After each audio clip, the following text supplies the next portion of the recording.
Hello, everyone, and welcome to the Freelance episode 18. I just had to check that there. Um, Today, we're going to be talking about Barnet and Tewkesbury. So, I am joined by Nick, who on my screen is that way, Good and evening. joined by Sam, who is down below. Sam is an archaeologist who specializes in conflict archaeology. Sam, what exactly does that mean? And what is Um, tell us? well, I mean, it's kind of like a sub-discipline of archaeology, really, that specializes in or focuses on looking at the remains of conflict. So that can be the battlefields themselves. That can be sites associated with conflict. So it could be, prisoner of war camps, maybe, or military installations, bunkers, that kind of stuff. You can have conflict archaeology in from say the Second World War in Britain, although there wasn't fighting here. We've still got a lot of infrastructure from the Second World War here that would still count. But of course, we do have a lot of actual battlefields in Britain. Once you go back a little bit further in time, obviously well back into the medieval period, we're spoiled for battlefields in this country. Yeah. Great. Okay. So, um, Sam is hopefully going to help us shed some light on some of the battles that took place in 1471, because Nick and I are getting very excited about Tewkesbury in particular at the moment. Do say hi in the chat. We've got a bunch of people saying hi already. Leonidas Sparta, Strad says Deus Vult, Rice Brown. Hey there, Matt's in the chat. Matt gassing you up there, Sam. Yeah, Great, yes, Matt's yeah. Yes. That's a man with great taste, I think. Yeah, very. And you're looking the part as well, Sam. You've got your Indiana Jones shirt on. Do you know, Yeah. I've got an archaeologist tan going on here as well. Yeah. Oh wow! Yeah, For the algorithm. yeah. I imagine that there's probably a whip just next to your keyboard. It's just in the corner there. You can't quite see Okay. it, but you have to Yeah. just trust me on that one. Okay, good. Right. Okay, we're going to zoom through our start at the beginning here. So, projects, Nick. Have you been working on any projects recently?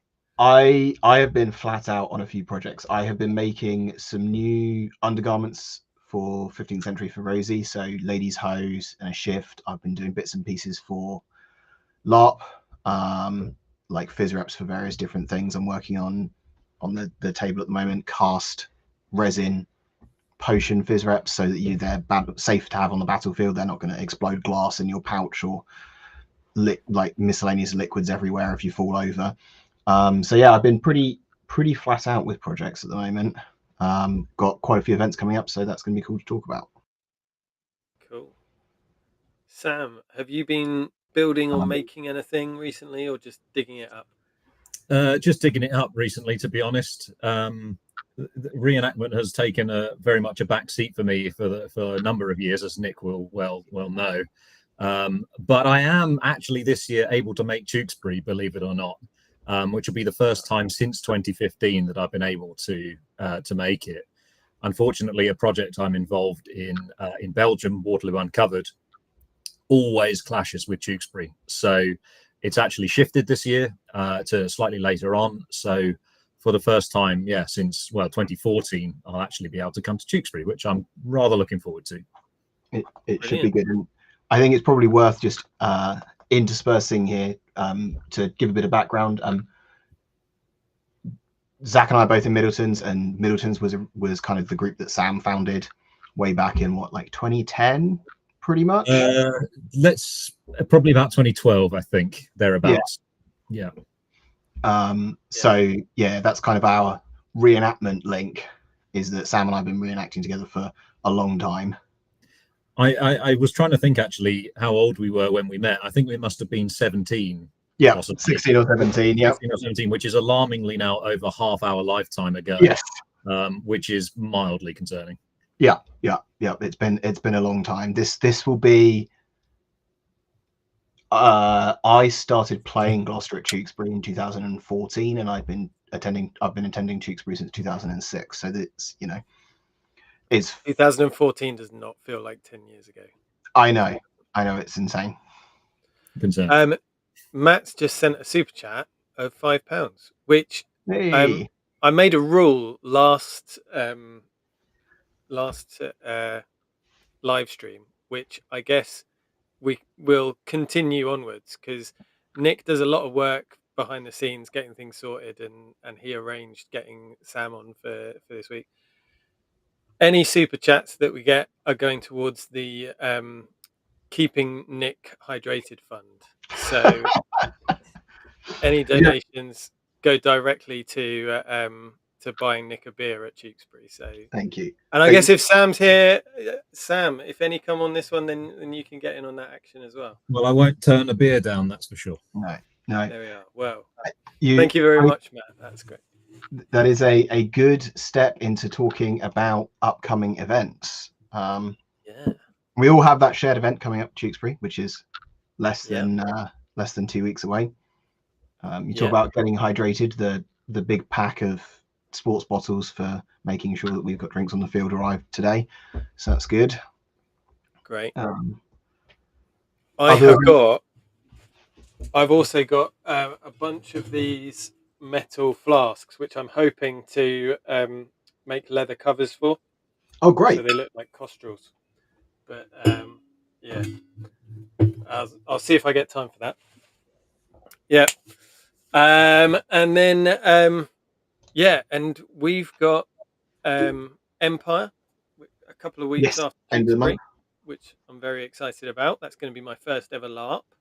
I was just thinking today that I remember back when I first started reenacting when I was kind of 16 years old. And if Empire as it is now had been around back then, I'm not sure I would have got into reenacting. I think that's probably what I would have gone for. But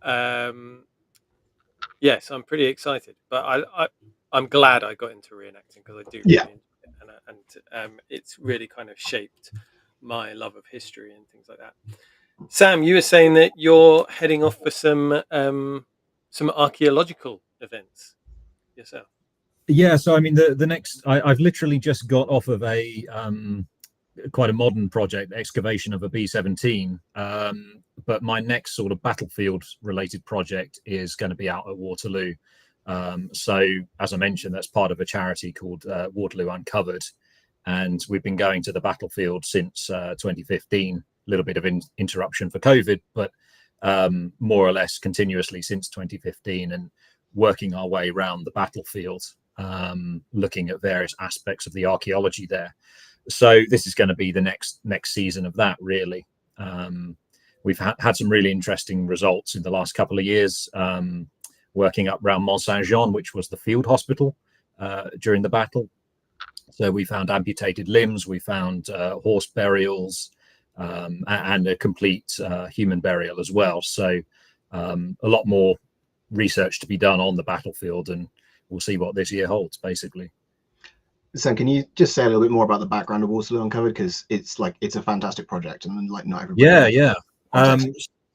No, I appreciate that. So Waterloo Uncovered is basically it's a charity set up for military veterans primarily, and it uses archaeology as a sort of mechanism for therapy for people who've got sort of injuries that are physical or mental, so PTSD and stuff like that. And archaeology is a proven technique, really, to help people who are struggling in various ways, and it's not really a new idea. I see, Matt. I think I must have bumped into you one year because I think you came out there at one point. And yeah, it was set up by Charlie and Mark, who were in the Coldstream Guards together, and that's how it all kind of came about. It started quite small, focused around Hougoumont farm, because that's where the Coldstreamers were fighting, and Mark and Charlie were Coldstreamers, or Charlie still is. And then the project sort of developed through there, and since 2015 it's helped hundreds now of veterans in an international community as well. It's not just British, it's it spans various European nations and indeed America as well. So the impact has been immeasurable, I would say. And it's, for me, not only is it cool archaeology, but it's an awesome privilege to be able to be involved and feel like you can potentially help people through archaeology, which is a thing that I love doing. And you can kind of help people to also enjoy it. And so, yeah, it's a great thing. If people are interested, they should just Google it, Waterloo Uncovered. It will bring you up onto the website. It's on social media, all that kind of stuff. Great. Maybe that's something that we need to specifically look at on a future live stream, because it sounds like an awesome project and one that we could really unpack a lot more. So yeah. Any more events that I've missed? Nick, you said you're very busy. Well, I was thinking because of where the weeks fall, I think I'll actually have 3 events between now and the next time we stream. So we've got Tewkesbury in a couple of weeks, Empire a couple of weeks after that, and then the week after Empire, we've got Lammas Fair at the Weald Downland Museum, which is a Middleton event.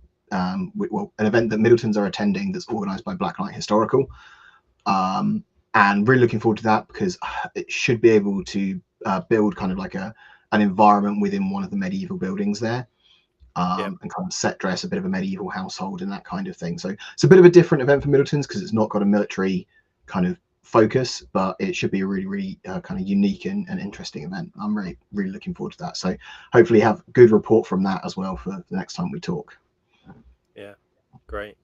Weald Downland is such a great site, and we organised a joust there with you and the Pastons, didn't we? A long time ago, and it's great to see them getting reenactors back in because the buildings. Yeah. I just remember the site comes alive when you get costumed interpreters into those authentic buildings. It's just incredible. Yeah, I was unfortunate that because of kind of work deadlines, I wasn't able to attend either of the Paston events at Weald Downland that you all did. So I've never been to the site, but I'm actually visiting the site on Friday to kind of scope out the building that we might be using to kind of get an idea of what's going on. But that'll be my first time visiting the museum, so I'm quite looking forward to that. So awesome. Yeah, it should be good. Well, here's hoping that it goes really well, and maybe we can even get some horses back in there for future as well. Even if there's no jousting, I think there's so much stuff that could be done. The horse is just such a part of historical life that just isn't really visited in a lot of reenactments. Yeah, most definitely. Cool. Yeah. Okay, got a few more people in the chat tonight saying hello. Okay. We've got Leonidas is saying that he's got an event coming up in 2 weeks. So the Tewkesbury weekend, he's over to Greece for the battlefield of Plataea. So looking forward to that. There's been some great footage coming out of those, and Leonidas's kit is really good. So if you haven't checked out his channel, then do, because he really focuses in on the details of what we know about hoplite warfare. And it's been over a year, and I still haven't got my part of a video filmed that we were going to do together. So hopefully I'll get that done at Tewkesbury. I can't put my armor on by myself. I need people to help me. That's the problem. I can't put my 15th century. But Leonidas, I'm definitely still going to do that, and we'll get that done. Right. Are there any events in Scotland? I'm sure there are. It's a bit far away for me to really pay attention to. There's Sam, many years ago when I first started, there used to be a Bannockburn event that happened around this time of year, didn't there? I don't know if it still goes on, but I've not heard anything about it for quite some time now. But that's not to say that it doesn't. But yeah, I don't. It's kind of dropped off the radar. Yeah, and I think there's a Flodden event, but it's not big. It's more of a kind of costumed interpreters at a museum kind of. At one of the nearby castles or something, maybe. Yeah. That's all I can think of off the top of my head for Scotland. I think there are a few Facebook groups where you can get information about that. If you search Reenactment Scotland, then you might be able to find some. Yeah. The Strauss says many times Athenians were taken as an example of democracy, whereas that's not necessarily always true. And he says the Spartans were anti-literam communists. I think it's very easy to read our political vision back onto the past, and our idea of what a democracy is not the same as an Athenian democracy. And yeah, it's they wouldn't. I don't think. Yeah, they were different. Different things, really. Maybe that, but that's a topic for something Yeah. for another video. Maybe another one to do with Leonidas. Yeah. Right. Let's move on to the next section. What is it?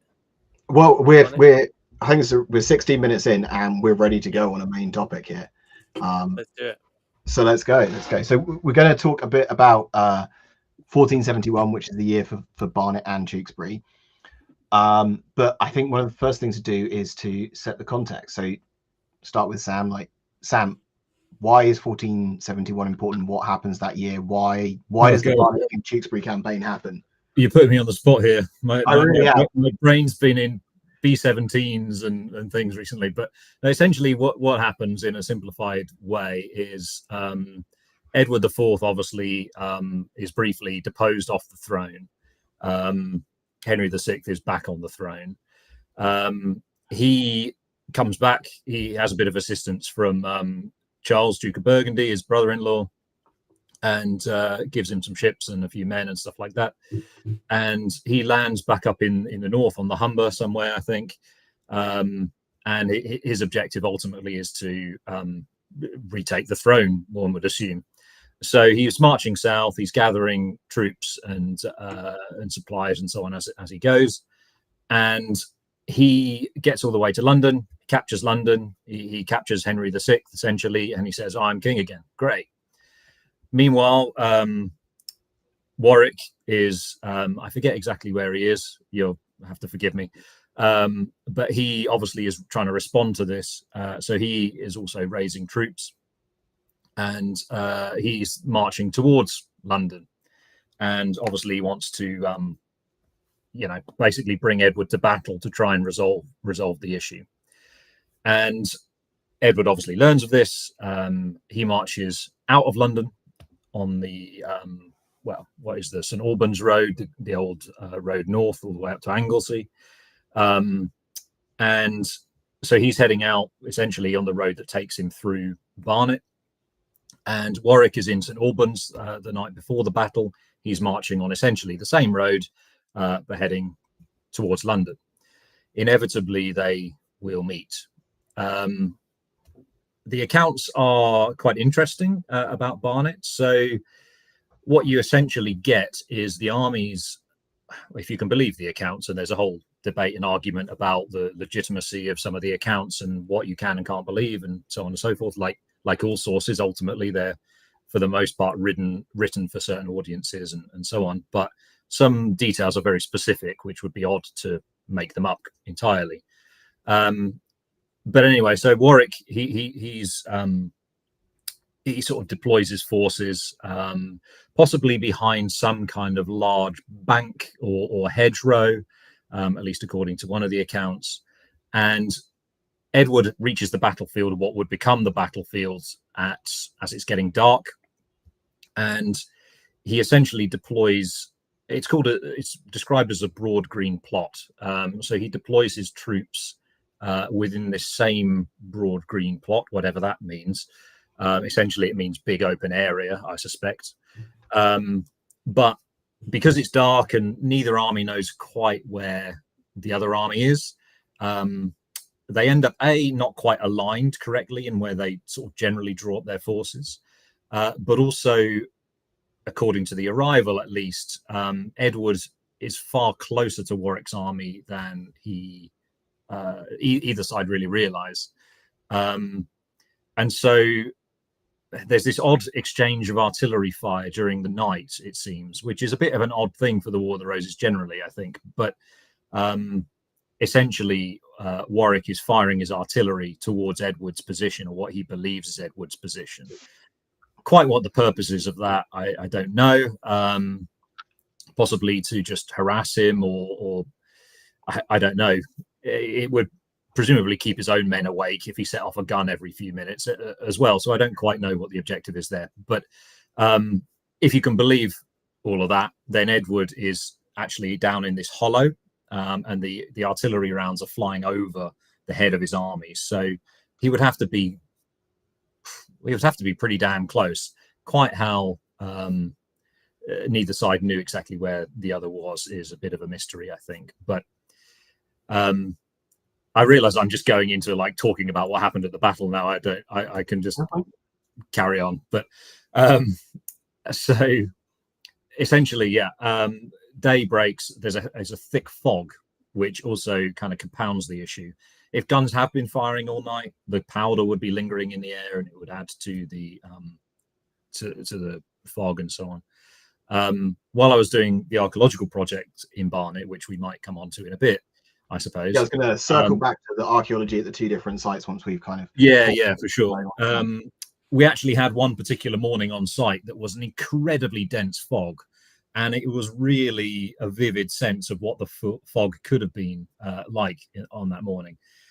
So this kind of compounded the issue of the armies not quite understanding the disposition of their opponents, and exactly how their forces were arranged and so on. So effectively, again, if you believe how the accounts describe it, the two armies come together but are misaligned. The lines, the right wing is overlapping one another. So it kind of causes the battle to twist on an axis. Eventually, the Yorkist left breaks, and the Earl of Oxford, he's on the Lancastrian right. He pursues those broken troops back down into Barnet. They kind of fall to a little bit of looting and pillaging. Eventually, he rallies enough of them to bring them back up to the battlefield. And that's when we get this famous sort of friendly fire, misidentification, the star with streams, supposedly, which is Oxford's sort of badge, supposedly getting confused in the fog and the smoke for the sun in splendor. So the Lancastrians, who are still on the battlefield, will start loosing arrows and so on at Oxford's men, thinking that they're Edward's men. Oxford's men think they've been betrayed, and very quickly the battle degenerates, and the Lancastrians sort of break. Warwick is pursued and killed in a wood, according to the accounts. What wood that is, I don't think anyone knows. It could be he tries to get over to Enfield Chase, which is just off to the east of the battlefield, probably. Or could be just some other wood that's unnamed. There's plenty of manors and so on around there. So they could be partially wooded. So it's difficult to know. But yeah, he's essentially, they catch up with him in some way, and he's killed. And that's the end of the Battle of Barnet, really. So Warwick, quite famously, was called the Kingmaker. I think that was kind of a Victorian name given to him rather than a medieval historical one. But correct me if I'm wrong about that. Yeah, no, as far as I know, that's correct. Yeah. And so he was one of the richest and most powerful nobles in Britain at the time. And at this point in time, he was supporting Henry VI rather than Edward IV. But that hadn't always been the case. No, so right? He had been allied with Edward for quite some time, and I think the crux of their falling out was to do with Edward's marriage, and it's I think Warwick had other ideas. And Edward sort of went behind his back and went, no, I quite fancy Elizabeth Woodville. I might marry her, thanks very much. And I think that probably didn't fit into Warwick's political maneuverings, whatever he was attempting. I'm not a historian of this period. I don't know exactly, the ins and outs of his politics. But I don't think that fitted with his design, essentially. And perhaps Henry the Sixth was a more malleable character, perhaps, or something. Maybe I think there's definitely a theme in the War of the Roses of overpowerful nobles trying to put the weaker king on the throne. Yeah. I think we see it in, or the perceived weaker king anyway. We see it with Warwick switching sides from the kind of, once Edward started getting his own ideas, he kind of Well, left him. Mm. he And first then moved brother, Stanley, right? pardon, sorry? He first moves brother. He says, okay, well, it's not working out with Edward. Well, let's remove Edward and put his younger brother Clarence on the throne. And then that doesn't Yeah. work. And then he switches to Henry VI. Yeah. Mm. And then at Bosworth at the end, we have Stanley choosing to side with Henry Tudor, who's completely untested and might have been considered to be someone who's more manipulatable and someone who he could control.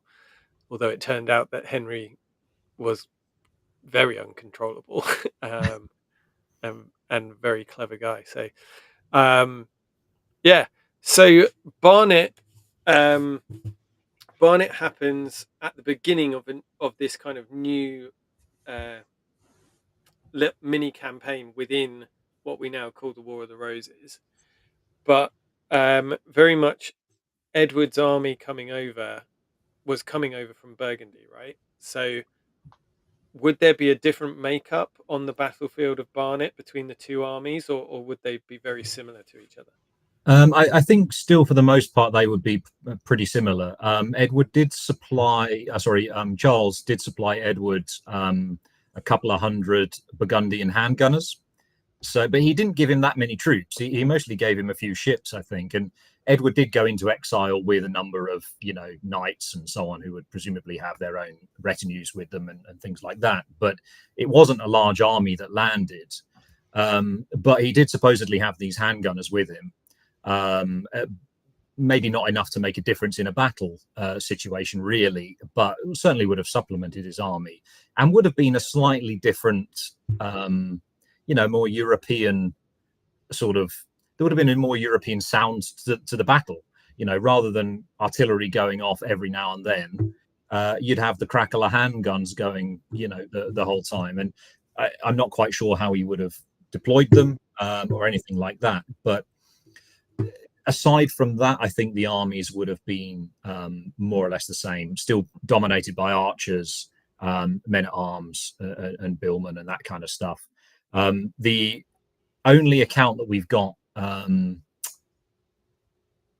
sorry, I'm getting my accounts confused.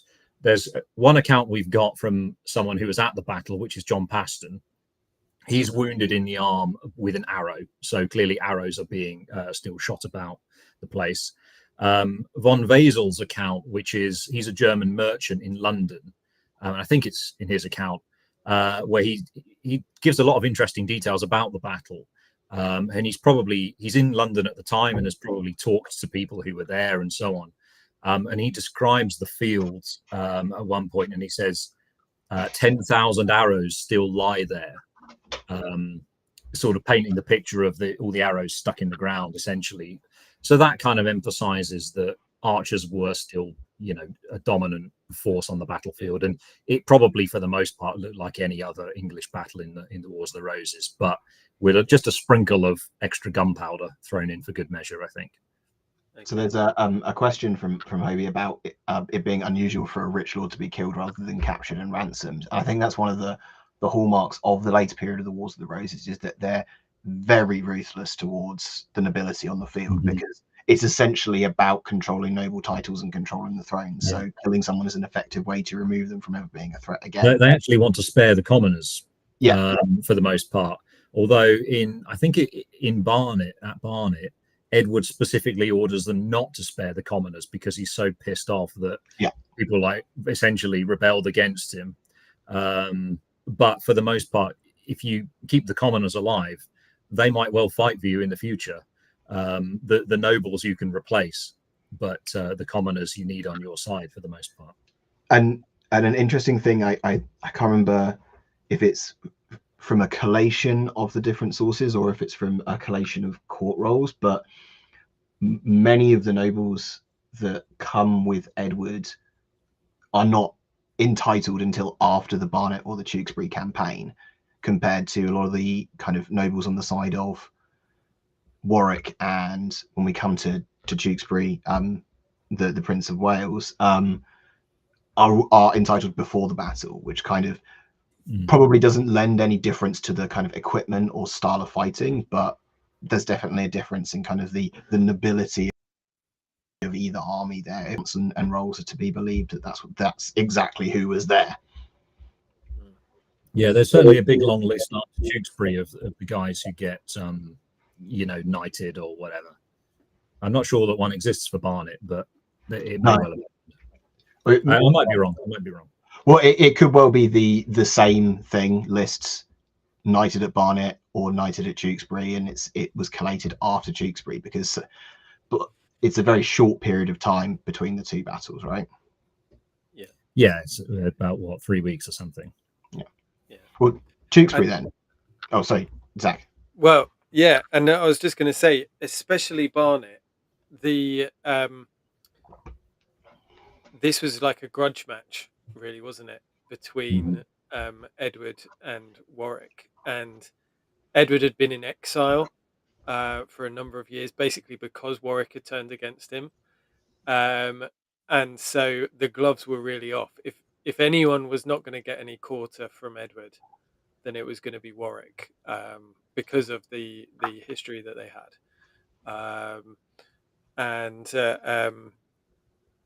Yeah, I think as well, Edward was very canny, and he, as you say, he often gave the order to spare the commons.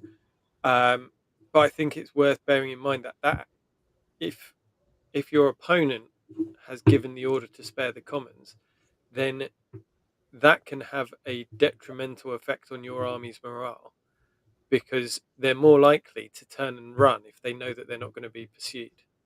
Yeah. Weirdly. Yeah. They're going to have less fight, essentially, aren't they? Yeah.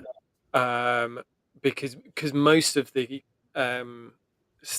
most of the casualties at this point in time were done during the rout of an army. So if the commoners in your army know that they can run away and no one's going to chase them, then they're more likely to do that than stick around once things start going sour.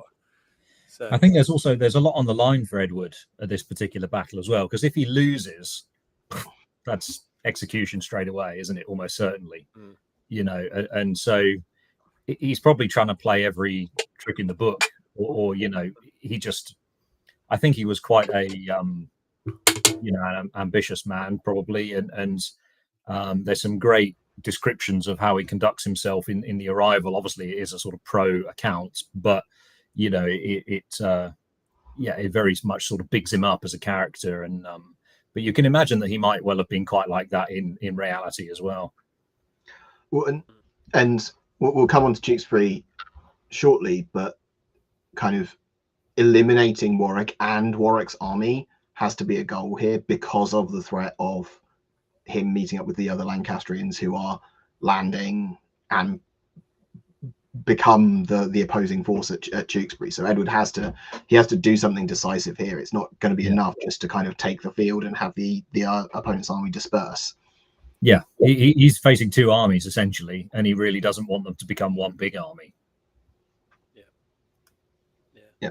So Matt in the chat is saying that even in 19th century warfare, the artillery sometimes only numbers a few pieces, and he suspects that at this date a relatively small number of guns would still be recorded as a major thing. So if you had 1,000 archers and 10 gunners in 1471, everyone would be talking about the gunners. I think that's definitely true on an English battlefield. I think the archers would be the expected thing, and the gunners would be the unexpected. There are a lot of references in the accounts of Barnet to the artillery, like more so than other battles, to be honest. So it's and that might well be just because they're interesting and special. It might also reflect perhaps the volumes of artillery in comparison to some other battles. But then if you compare it with Bosworth, where there are very, very few mentions of artillery use, but the archaeological information is dominated by artillery evidence. So we haven't quite, I don't think, done enough work on Wars of the Roses battlefields to know what the trend is at this point. Barnet wasn't able to furnish us with any more answers to that question, unfortunately. But as time goes on and more work gets done on these sites, we might well be able to start marrying up what the accounts say versus what the actual evidence in the ground says. Yeah, sure. Great. I know Nick is itching to get on to Tewkesbury. Well, what I was going to say was we were unfortunately unable to do Barnet this year as a reenactment, but we do have Tewkesbury coming up, which was going to be my join into asking Sam about sort of Tewkesbury, who was involved and what goes on, and whether that's because Barnet has this unique thing with the fog and the like overnight engagement and the offset battle lines and treachery and all of these things. And how does Tewkesbury kind of stack up as a battle in terms of like interesting things going on, that sort of thing? I mean, Tewkesbury, I suppose, is a bit more straightforward. You've got the Lancastrians who are essentially trying to cross the River Severn to meet up with Jasper Tudor and his forces and stuff like that. Presumably, at some point they hear about what happened in Barnet. Edward is, of course, pursuing them with a view that he doesn't want them to get across the River Severn. And he just about manages to catch up with them. The Lancastrians, I think, try Gloucester first, which is the first crossing point. The city gates are closed to them. And then the next point up is at Tewkesbury. So I think, they don't quite have enough time to get across the river, and they realise that they're going to have to turn and fight. It seems to be a pretty straightforward fight. The accounts describe the landscape quite nicely. It's a place of, I think they call it deep ditches and evil dikes or something like that, is what the arrival says, which paints quite a nice, vivid picture of the enclosures and stuff that they're dealing with in that landscape. So it's not all open. The landscape is probably more of a factor here, I think, in determining how the battle plays out. You've got there's a reference to Gaston Field, which is essentially a big open field just south of Tewkesbury that's still known as the Gastons, or part of it that still survives is known as the Gastons. This was a far larger area in 1471, and a lot of it's been built over now, unfortunately. But you could have deployed more or less a full army in there, I suspect. And if you walk around there today, the bit that survives, there is a massive deep ditch and quite a clear edge to where this big field was. And logically, you could easily see someone using that as a defensive feature in the landscape to at least break up any attack and all that kind of stuff. So the favour was on the Lancastrian side to some extent, if they were using those kind of features to deploy alongside. But, there was an exchange of artillery and, missiles of various sorts. We don't know if the Burgundian handgunners, who aren't really mentioned in the accounts of Barnet, they just talk about artillery and guns in using various terminology. They don't specify handgunners. We don't know if they then carried on to Barnet. Logically, they probably did. Carried on to Tewkesbury. Logically, they probably remained with Edward's army, I would imagine. But it's not specifically mentioned in the accounts. And essentially, it's a slugfest, really, at Tewkesbury for a while. And I think, at some point you've got there's a bit of a last ditch attempt by the Duke of Somerset, who is one of the more able and senior commanders on the Lancastrian side. He essentially uses a lane, which is probably Lincoln Green Lane, it sort of pierces through the battlefield to a certain extent. And there's also quite a prominent small hill there, and he might have utilized that as well. But he essentially leads a charge down this lane to try and presumably hit the flank or even in the rear of the Yorkist army. We don't 100% understand exactly how the armies were deployed, exactly where. So that seems to be a bit of a last-ditch attempt to try and break the Lancastrian army. But what Edward has done with a bit of tactical foresight, he sent 200 odd troops off into slightly further from the battlefield, up on top of a hill, a wooded hill, and they themselves then counterattack Somerset's counterattack, if you like, and all essentially then starts to collapse. Edward, the Prince of Wales, is ultimately killed, and Somerset and some of the other senior commanders take refuge in Tewkesbury Abbey, and ultimately they get dragged out of there and eventually executed.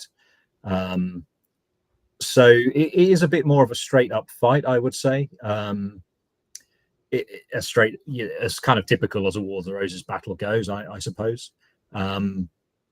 Armies would have looked much the same. Artillery would have been much the same as it was. Matt asked a question there I can see about the guns, volume of guns, because they were close to London. I think that's almost certainly the case. Ed would have had access to the Tower of London armories. I'm sure he would have brought that artillery train with him to Tewkesbury as well, or at least the vast majority of it. So yeah, and that's it really. That's the Lancastrian cause over for quite some time. Yeah. So the in the original, I think it's the Arrival, it says that Edward sent the 200 spears to guard against ambushes. Yeah. Do you think that that's something that he's learned from previous battles in the Wars of the Roses? Is that something that we see a lot in these? Because obviously that he doesn't do that at Barnet, or at least we don't have a reference to him doing it at Barnet. No, I think that's quite an unusual. Someone might correct me if I'm wrong, but I think that's quite an unusual deployment, actually. I wonder if it's also partly because if you look at the landscape around there, the area he probably sent them to is quite elevated. And so I wonder if it was partly also for observation, to keep an eye on what the Lancastrians were doing more generally. Were people coming to support them, or because obviously Edward doesn't know necessarily 100% of what's going on the other side of the Severn. He doesn't know if Jasper Tudor's coming across. Maybe it's something to do with that. He's being a bit cautious. And perhaps he also views that flank as a bit of a weakness. Perhaps, it's difficult without doing a proper, formal study of that historic landscape, exactly what it would have looked like at the time of the battle. There does seem to be some parkland over on that side, so maybe partly open, partly enclosed, but maybe he also viewed it as a potential threat area. But I would say on the whole that was a slightly unusual tactic, but it did seem to definitely work in his favor, even if it was an ad hoc. Who knows how they actually gave them the orders, or if they just acted of their own initiative to essentially go, oh well, look, we've got an opportunity, let's go and hit Somerset in his flank, and kind of turn the tide. Because Edward is often referred to in the sources as being in the thick of the fighting. So command and control has to be exceptionally difficult when you're also directly involved. So like trying to get some kind of advantage by having somebody else on a vantage point seems like a sensible thing to do, like looking at it with like a modern eye. Absolutely. And yeah, it's in the Arrival, and I think I'm probably slightly paraphrasing, but it describes him as with great violence he beat and bore down all those who stood before him, or something to that effect, which really kind of conjures this image of a guy fighting in the front line. You can imagine that he wouldn't have been able to get orders out to other parts of the army, and I'm sure they had created a plan as to how they wanted the battle to go, and maybe he'd even told whoever was commanding those 200 spears up in the wood, look, if you see a chance to cause some damage, go for it. That might have been his order to whoever the commander there was. But command and control is, I think, largely impossible in the midst of a medieval battle. I think the expectation on Edward as well, he's kind of set himself up as the counter and the foil to Henry the Sixth. So Henry the Sixth is considered a weak king. He doesn't command his own battles. He's you know, he's lost all of that land in France and that sort of thing. And Yeah, Edward is supposed to be the strong king who's going to put England back on top. yeah, And the that's kind martial of his brand. prowess and Yeah. So it would really affect, I think, his army's morale if he were standing at the back and directing from the back rather than getting stuck in. definitely. And I think from an individual morale perspective, if you're putting your life on the line for a cause, if your commander is there beside you or in front of you or whatever, you'd be far more inclined to follow. It's leading by example, not leading by sort of orders or dictatorship or whatever, where you just go, follow me, lads, let's go. People will be far more inclined, I think, to follow a leader like that than someone who sat at the back on their horse and just pointed and got other people to deliver the messages for them. Yeah, sure. Nick. So, well, I was going to say, you've talked a little bit about the kind of difference in the battlefield landscape and things, and that's kind of your like specific archaeology area, right? It's the battlefield archaeology, the surveys and those sorts of things. So what archaeology has been done at Tewkesbury? What archaeology has been done at Barnet? What do we know from those kinds of historical research and projects? Yeah. So I'll start with Tewkesbury because that's probably slightly quicker to discuss. Essentially, no formal archaeological work looking at the battlefield has been done at Tewkesbury. There's been a lot of development on the battlefields, and in the modern day, as in the present day, that would be encapsulated within the planning process. So battlefield archaeology would be dealt with quite seriously, just like other forms of archaeology. But because most of the developments on the battlefield there were done kind of early-ish 90s, roundabout there, archaeology was done, but battlefield archaeology just wasn't a thing back then. So there are reports out there that you can read about archaeological investigations where they found Bronze Age archaeology and Iron Age archaeology and whatever.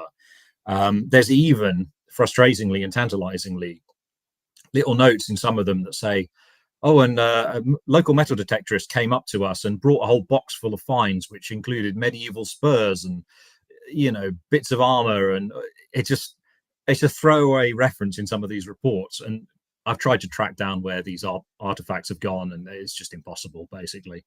So that's the unfortunate thing with Tewkesbury. There has been a little bit of work done in the Gastons. Again, quite some time ago now. It was about 1997, I think it was done. And that did involve some metal detecting and some trial trenching. Again, that was mostly looking for prehistoric stuff. I think they found some Bronze Age stuff in there. What they did find was one, not large, but large enough that it could be from a handgun lead bullet. It's not to say it 100% is. It could be something later, but it's a possibility it's associated with the battle. There have been in the wider battlefield one or two other possible round shot that have been picked up, a stone round shot that people have picked up, which there's some question about the use of stone round shot and so on, in this later period, how common it was and all this kind of stuff.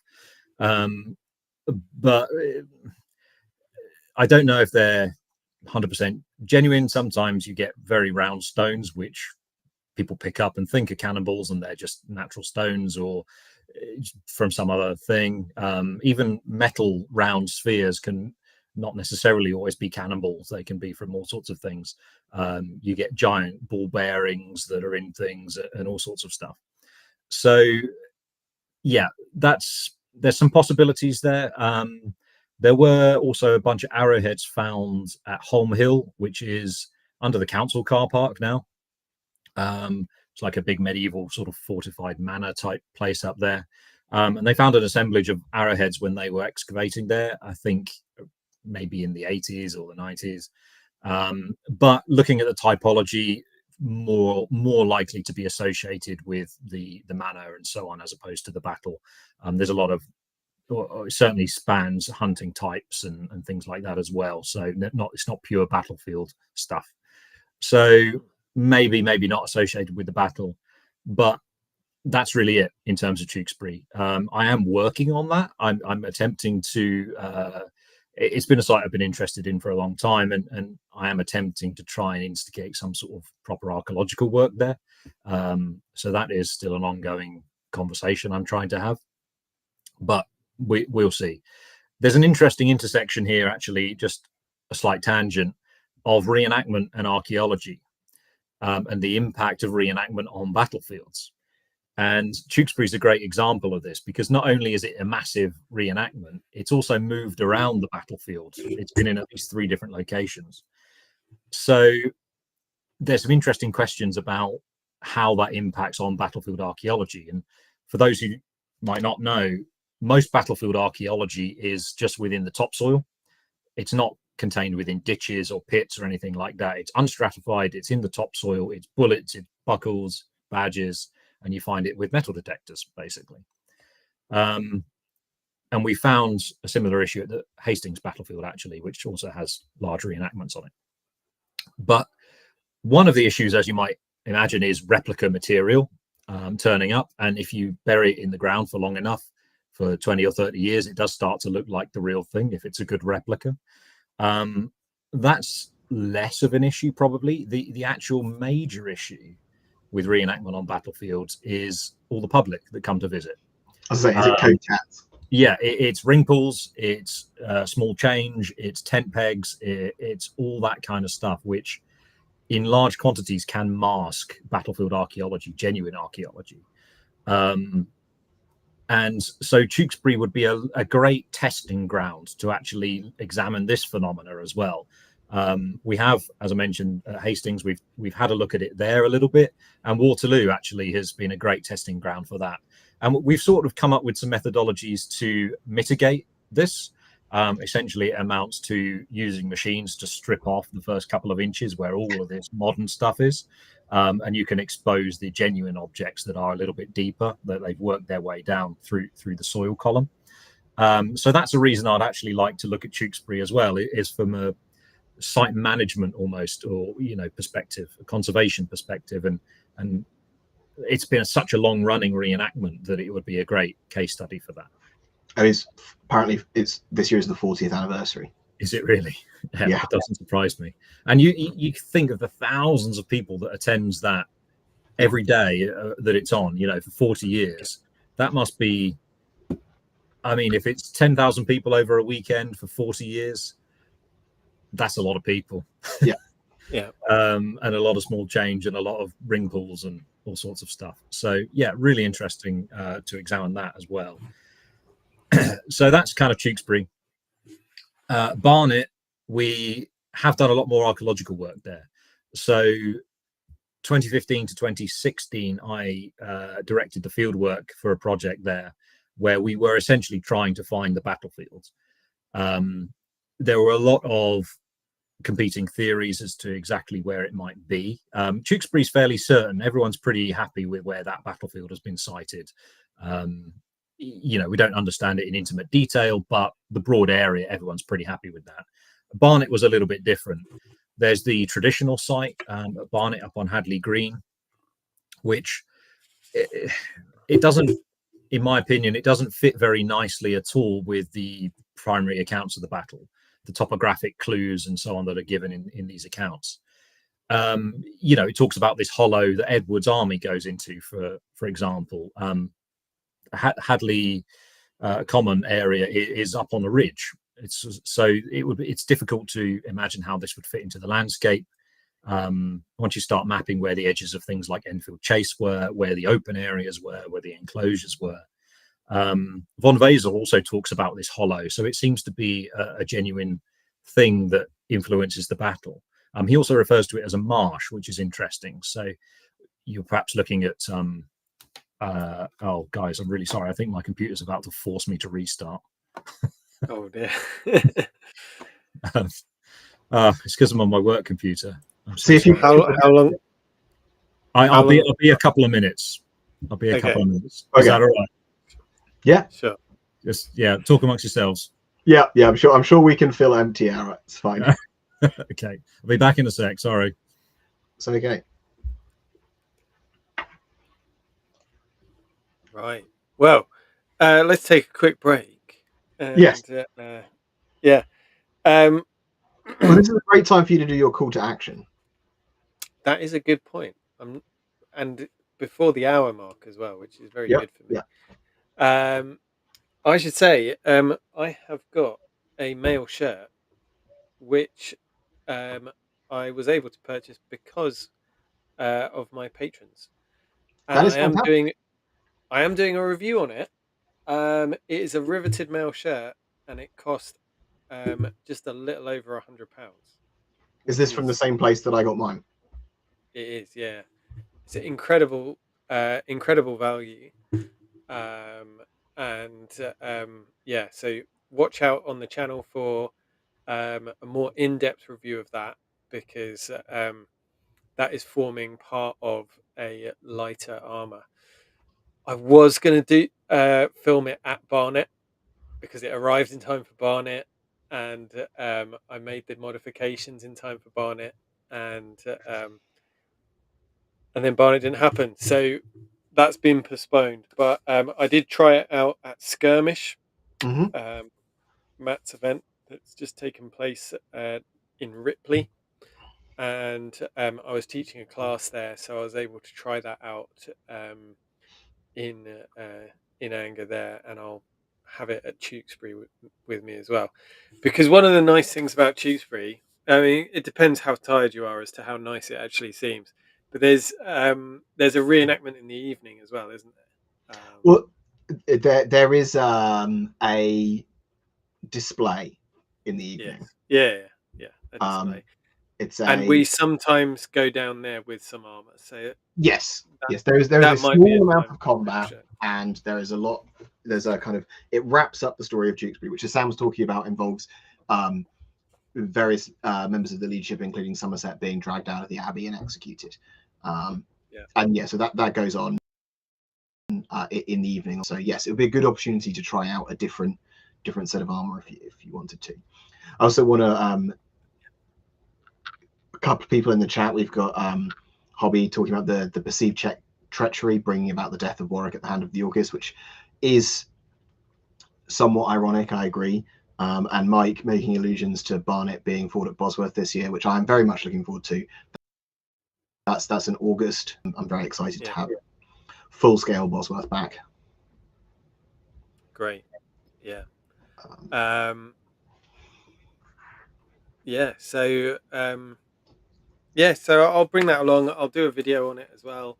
Another video that I think definitely need to do, which I'm going to need to do with someone else's help, so that might get done at Tewkesbury, is what a medieval woman would wear, and also a lower status man, because a few years ago I did a video that's done really well on what a high status medieval man would be wearing, and that's gone really well. So those would be two videos that might be worth doing, and there'll certainly be some excellent kits walking around the Middleton camp. Christopher says that they're slowly making 6-in-1 mail. Yeah, that sounds painful. Yeah, if I had the time to make my own mail, I'd like to try, but I just, with a young family, I don't have the time at the moment. But yeah, Mike, we can talk about that at Tewkesbury if you want to. I have some ideas. Absolutely. So we do have Sam back. Here we are. So before Sam gets back into the flow again, don't forget, guys, liking, sharing, subscribing, all of that is great. Patreon, comment on the video if you have questions, if you disagree with things we've said. Yeah, and really importantly, I said it near the beginning, but people might have missed it. If there are any super chats, then it will go to buying Sam and Nick a drink at Tewkesbury. So if you want to buy them a drink, then you can drop that, and I'll make sure that they get it. Okay, Sam, your computer was very well behaved. It did that very quickly. Yeah, thank God for that. Yeah. You were talking about Barnet Battlefield and how it's actually quite hard to nail down. Yes, yeah. So there was some argument really about where the battlefield might actually be located, and the registered battlefields that were initially registered in 1995 by English Heritage, some were quite well placed, others were not so well placed. They used the evidence that was kind of available at the time, but they were doing a whole load of these, and so they didn't necessarily have the resources to really get into the detail of every single battlefield that was being registered. So Barnet ended up where it ended up. That was the kind of received wisdom at the time. But once we started really looking into the accounts, it didn't marry up that well. And when you're looking at these accounts, you're trying to pull out all this topographic information that might be in there. And it might be quite generic. They say the road, the hill, the woods, or something like that. But even so, you're trying to fit these areas into the landscape that's in front of you. And so what we did initially was commission a proper historic landscape study by a fantastic landscape archaeologist, Dr. Tracy Partida. And so she went into the archives. She looked at a lot of sources that had not been looked at prior to this in terms of the landscape, and sort of built up this picture of, as far as we could tell, what the landscape would have looked like in 1471 in our chosen study area. So an area that we thought was, it included the traditional site, but also was sort of included the area further north, really up towards St Albans and up to more or less where the M25 is now, give or take, South Mims and that kind of area. People will probably know South Mims from going around the M25 and stopping at the services, but that's sort of the edge of where everything happened at Barnet, really. So that was the starting point, really, was to look at the historic landscape, look at the historical accounts and say, right, can we fit a battle in here somewhere? Where do we think are the likely spots for the battle to have been fought that takes in some of these topographic features, that is a sensible place to deploy a couple of armies so that they can actually have a battle, trying to factor in this idea that they rotated or somehow moved, and all that kind of stuff. So we then settled on an area that we wanted to investigate using fieldwork, mostly metal detector survey, which we then went ahead and did for several months, basically. We were limited in some areas where we couldn't get permission to work, or where we where the cropping wouldn't allow us, or something like that. I should also mention as well, there are 3 artillery rounds supposedly from Barnet, where we understood roughly where those had come from as well. So that helped inform the general search area. We spent a lot of time surveying, and the evidence was inconclusive, I would say. We were hampered by a number of more modern factors, as I just sort of suggested, but the areas that we could survey that were quite good, we found some artifacts of the right period, in that they were late medieval objects, purse bars, buckles, that kind of stuff that could be from the battle. But crucially, we didn't find any more round shot. We didn't find anything that would be 100% without doubt from the battle. Of course, a purse bar is just a purse bar. It can get there through any means. A random medieval person walking over the field could have lost it, essentially. So although we had some evidence that corresponded with the period of the battle, we didn't have anything that was really juicy, like at Bosworth, for example, where they had this huge scattering of round shot that you really can't argue with. So it was the end of the project was a bit frustrating in a sense, because we'd got so far, but we hadn't quite really honed in on, okay, this is 100% where the battle was fought.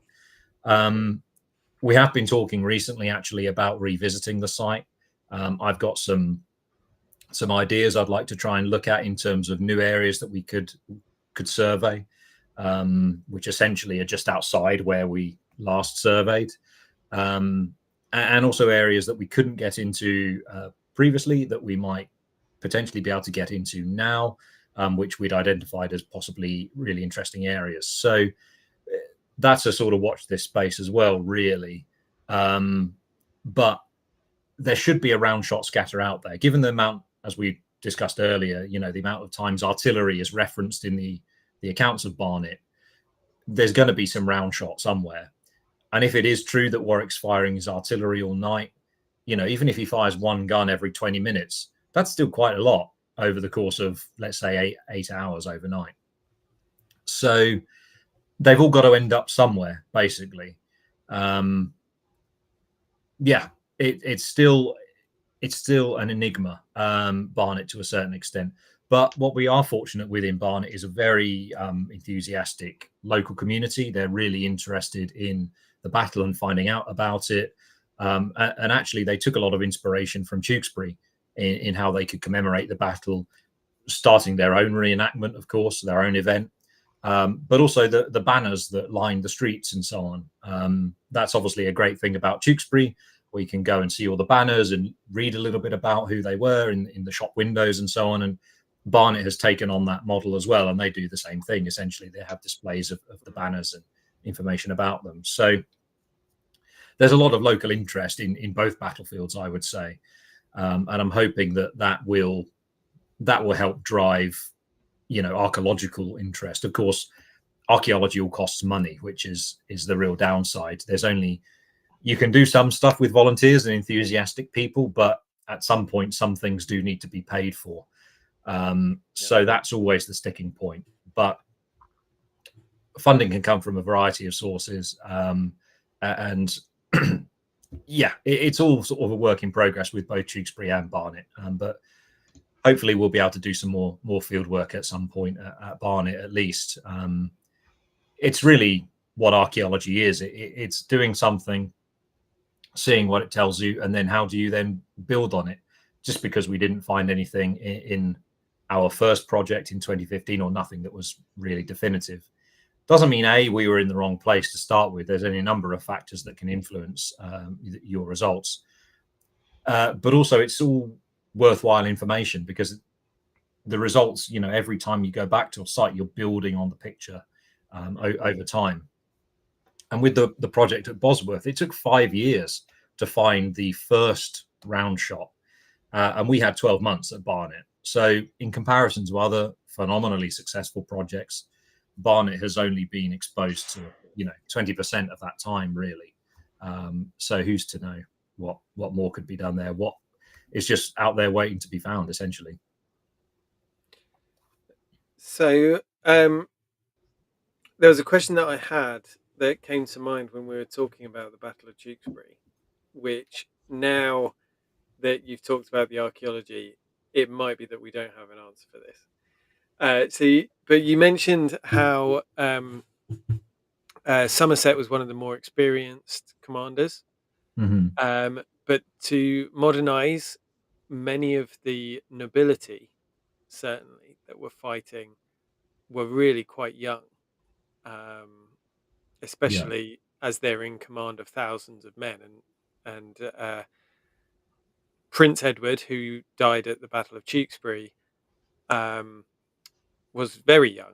I think still 16, in his teens. I think. Wasn't he? Yeah. Do we have any references to kind of what kind of age the wider population on the medieval battlefield might be, or is that just something we don't have the evidence base for yet? I'm not sure about the Wars of the Roses, but I know Anne Curry, Professor Anne Curry at Southampton University, has done a lot of work from more of a historical perspective, but looking at medieval soldiers, in particular associated with the Agincourt campaign. I'm not quite sure what information that has on age, to be perfectly honest, but she's certainly done a lot of work on the documents. Sure. But I would imagine I don't know. It would probably be a bit of a mix, I would suppose. Just, you'd have those younger people who were just essentially signing up to military service for a few weeks for a bit of money, maybe a bit of adventure, a bit of walking about the country, seeing places they'd never seen. But then, you look at Towton, for example, the burials from Towton. I can't remember offhand the age estimates from there, to be honest, but that would be certainly a good guide. But the one that sticks in my mind with that site always is the guy who has the face wound that's actually healed up. So clearly this is a person who's been in a battle before. He's not necessarily a really young man who goes once and says, "Oh, that was horrendous, I don't want to do it again." This is someone who knows what they're getting involved in, essentially. So perhaps a little bit older, probably not that old, clearly, but a little bit older, a little bit more worldly, but yet still for some reason is agreeing to do it, is signing up for it. So I know one of the things that we've talked about a lot at reenactment events is, as we're getting older, even though armor is lighter than many people would have you believe, it does take its toll on you. And I've been wearing various forms of armor basically since I was 16. And I've been jousting. I was jousting for about 12 years. There's noises that my shoulder makes that it probably wouldn't if I hadn't have done that. And I'm only 36. So I think, it would be interesting to me to see what that age range looks like. Unfortunately, the records that we have are pretty sparse, even with the nobility. So, and with limited human remains from the archaeology, it seems, then maybe that's just going to be a mystery that has to wait a little longer. There will be, at some point or another in time, more mass graves discovered from these battlefields. So it is inevitable that more information will come to light. There is a mass grave at Stoke that's unexcavated at the moment, that could yield more information. There are other battlefields which will inevitably have mass graves on. They simply haven't been looked for, really. It's not necessarily what you would do on a battlefield anyway, unless you really have to. Of course, you don't want to start digging people out their graves unless someone's going to build an industrial estate on top of them or something like that. But so it's a balancing act. But there's never been a program, or for example, geophysics on loads of Wars of the Roses battlefields to provide comparable data about where mass graves might be. And Towton has had stuff done on it, for example. But even Bosworth, I don't think, has had geophysics done. So there's a lot of research that could be done that's non-intrusive to try and examine these sites as well, to at least identify where the bodies might be or might once have been. In the case of Towton, I think they were in a mass grave, and at least some of them were then exhumed and moved slightly later on. But is it possible that there might be fewer mass graves? I'm just thinking about in a Christian versus Christian battle, where they might be more prone to burying, trying to give as many people as possible a proper burial. In the Crusades or like the later religious wars, Protestant versus Catholic, there's that. There's a religious animosity that might mean that last rites and things like that aren't delivered. I mean, I think there was definitely a preference for getting them into consecrated ground if you could. but that would depend on where the nearest consecrated ground was and where you were and who was doing the burying and all that sort of thing. What did sometimes happen was, as in the case of Barnet, in fact, a chantry chapel was founded on the site of the mass grave. So, and this was one of the things we were trying to look for in the project as well, was trying to find this chantry chapel. And it's mentioned in some accounts which I think they're very early 16th century or very late 15th century that mention it a couple of times, where Edward essentially ordered this chantry chapel to be built on the battlefield, on the site of the mass grave, so prayers could be said for the souls of those who'd been killed and so on. So I think there wasn't necessarily a hard and fast rule as to exactly what would happen, but I think there was a keen awareness of penance or whatever the right word is for this blood, this Christian blood that you'd spilled of your fellow countrymen. Yeah, sure. There's Matt and Mike in the chat saying they've got evidence of individuals around their 40s. So John DeVere, 42, at Bodsworth, and Matt's done a lot of research into his ancestor who was at Tewkesbury, and he was apparently 40 at the time. So I've got a few years to go yet. Well, and I just had a quick look at some of the principal characters that we have pretty accurate datings on. So we have the Prince of Wales is probably the youngest commander on the battlefield, 1617, Gloucester at 18, and then his older brother King Edward at 28. And then you move into the 30s for people like Somerset and Devon, 40s for Hastings, and then Wenlock, who feels the wrath of Somerset at some point during the battle, potentially pushing his 70s commanding on the field there. And I think the Duke of Norfolk at Bosworth is 60 or so, or 65, something like that. And he dies on the field at Bosworth. So quite a range. It is, but it's interesting that your principal commanders, your kings, your princes, are much younger individuals than some of their kind of nobles around them.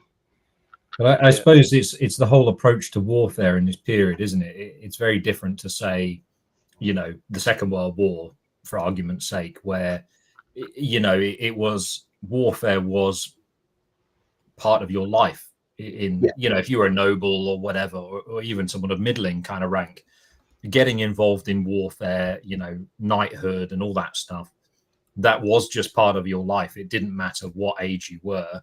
You had a duty or an obligation or whatever to take part in whatever form that was. And there was no age limit to it.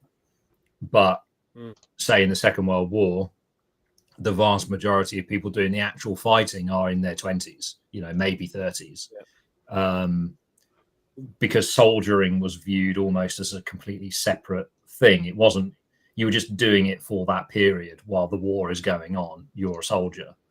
And so the whole mindset towards warfare, I think, was probably quite different. Mm-hmm. Yeah. A 70-year-old putting on their armor, going, well, I'm here, I've got to do it. Maybe I won't be right in the front line, but but they understood their duty in that sense, that's what they had to do. It was part of their life, still part of their rank, whatever titles they held. It was part of that whole shebang.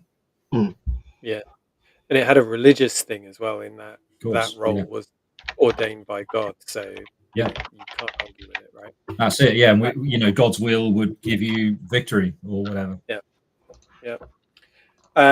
Hobie says sparing the commoners probably meant A, fewer casualties, and 2, a larger percentage of high value dead, both lessening the likelihood of a need for mass graves.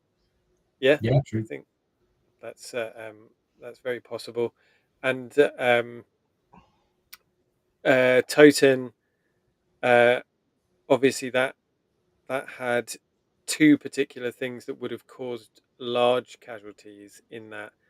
The route was noted as being particularly bad, and the beginning arrows archery duel was very one-sided on the Yorkist side. Yeah. So both of those things would really increase the number of casualties amongst the commoners. And it's just a massive battle as well. So you're just the scale of dead you're talking about. You're going to have to do more with it, or like you're going to have to make a more concerted effort to do something with it when you're talking about a battle of that scale, right? It's huge.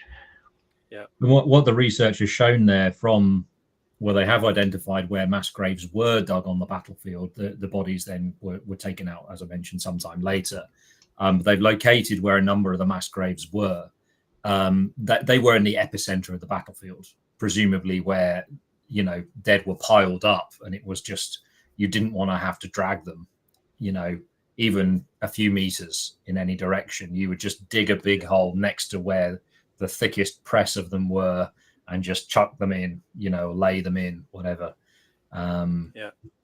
So I think there was a practical element there, get them in the ground as soon as possible. I mean, that seems to be a typical thing for most battles of most periods, really, is just get them in the ground. But then with reflection afterwards, everything settled down and you go, right, well, we know where those graves are. So now we'll do the Christian thing and we'll get them and we'll put them in consecrated ground and we'll, you know, set up a chantry chapel and we'll say prayers and all that kind of stuff. There's a sort of practical element initially, and then there's the sort of more thoughtful element that takes place a little bit after, I think. Yeah. When people start realizing that they need to talk to a priest about all the things that they did. Yeah. Actually, that was quite bad, wasn't it, guys? Yeah. Especially it was on.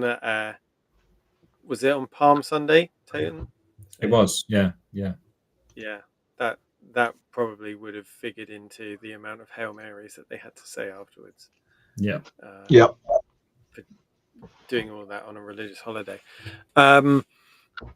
Guys, it's been great. I've really enjoyed this. I think there was someone in the chat a while ago, I think it was Yeshua and Yarden, saying that they just really enjoyed listening to people who are passionate talking about what they're passionate about. So thanks for being our guest, Sam. No problem. No problem. And sharing that passion, because I think one of the things that I love about history is that you can enjoy it in so many ways. You know, you can enjoy it by cooking a meal, or you can enjoy it by putting on funny clothes and hitting someone with metal sticks, or you can enjoy it by going out and digging in a field, or you know, going and looking through surveys and things like that, and trying to locate, basically treasure hunting, right? That's yeah, sure, yeah. So it's really, really great that we can enjoy that and see the passion of that. So Sam, will you come back and join us in a future live stream? Of course, yeah. I'll talk to anyone who wants to listen all day about battlefield archaeology. That's no problem. Brilliant. Maybe when you come back from Waterloo Uncovered, maybe we can talk about that, because it does. I was saying earlier, Waterloo does count as real history because they did use swords, and there was at least one cavalry charge. So there were many cavalry charges. Yeah, I was going to say. If there's no swords or cavalry charges, it's current events. Yeah, that's my ruling. So thank you, chat, for joining us. We've had a few people stayed the whole time, which is great. Thank you so much. Love it. I know it's been great fun to spend some time talking through the events. And if you are going to Tewkesbury, if you're watching this back and you're going to Tewkesbury coming up, then do come, and if you see any of us, then come and say hi. And it's really nice. The last few Tewkesburys, there's been a few people who have come up and said hello and said, "Oh, I know you from YouTube," and it's just great to put faces to screen names and things like that. So yeah, brilliant. All right, guys. thank you for joining us, and we will see you in the next video. Bye bye.